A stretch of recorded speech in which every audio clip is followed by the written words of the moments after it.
Hi, happy spring. I'm at home in my studio on Protection Island near Vancouver Island.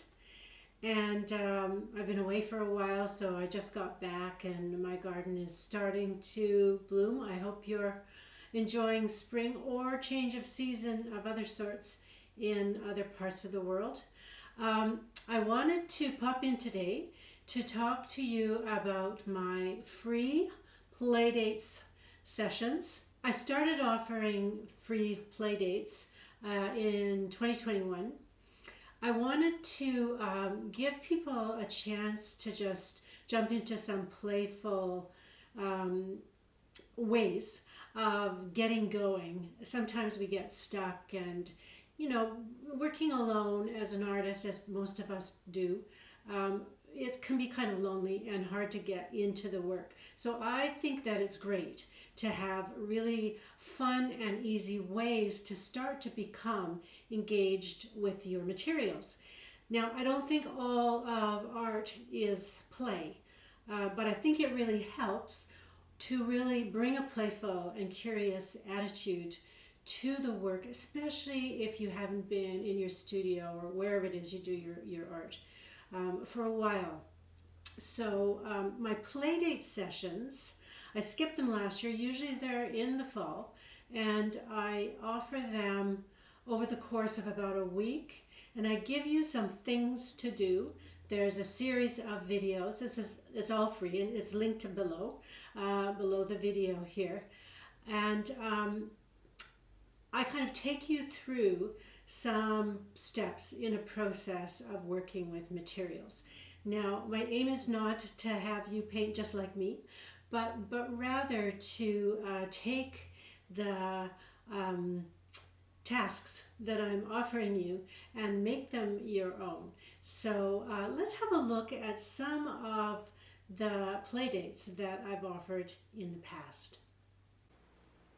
In my first year, we worked with creating layers, using a lot of transparency and masking, and just getting into the habit of keeping on going with layering, which is something acrylic does really well, and thinking about how to resolve them. Here's some student work in different visual languages and different palettes.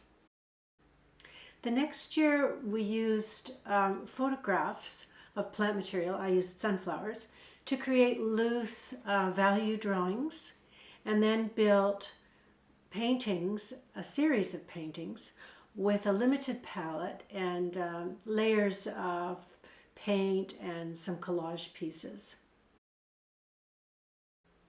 The next year we went on a palette hunt, exploring sources of palettes that we may not usually use.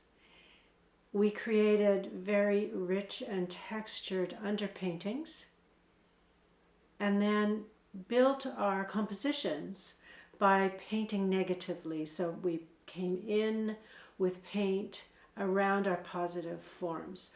Always a really good skill to develop, how to see and paint negative space.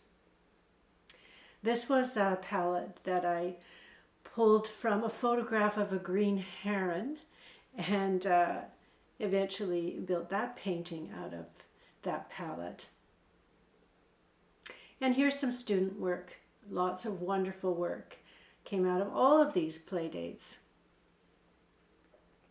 This year, I'm going back to plant material, at least for my starter imagery. Students can choose what they like, to build layered drawings, and then a series of abstract paintings built with collage and painting out and reintegrating mark making in the visual language back into the surfaces as we build.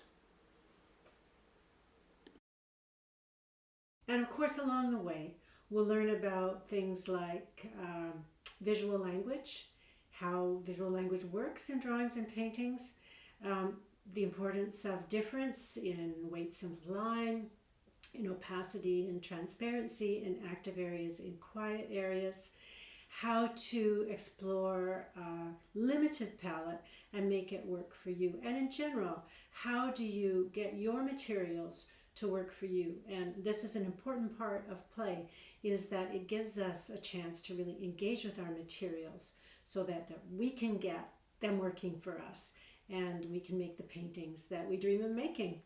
So I hope that you consider joining us this year for Playdates. It's going to take place in the first week of April. There will be a couple of Facebook Lives and some video demos, which I have linked on the course page for you to watch over the course of the week. And we'll be gathering on the Facebook group page, Playdates. All that information is in your course page once you register. You can register on my website page linked below.